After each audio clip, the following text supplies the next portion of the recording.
In this video, we're going to be talking about how to fix your Google Pay not showing at checkout. So let's get straight into the video, shall we? So the first thing you want to do is check your device compatibility. Make sure that Google Pay is available. Keep in mind it is only supported on Android devices with Android 7.0 plus and with NFCs.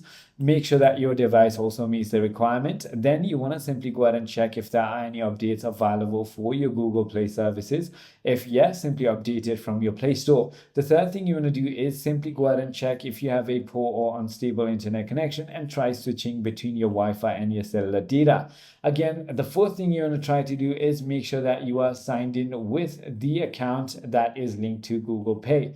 If not, then you might need to try signing out and signing back in. The other thing you want to do is simply go ahead and check if you have added any payment cards or methods, because sometimes you might have not added one. Also check the merchant support. So not all websites or apps support Google Pay, and make sure that they support Google Pay at checkout.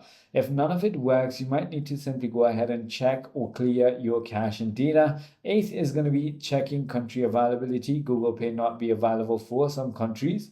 If you're using any kind of VPNs, make sure that you have turned it off and simply try restarting your device.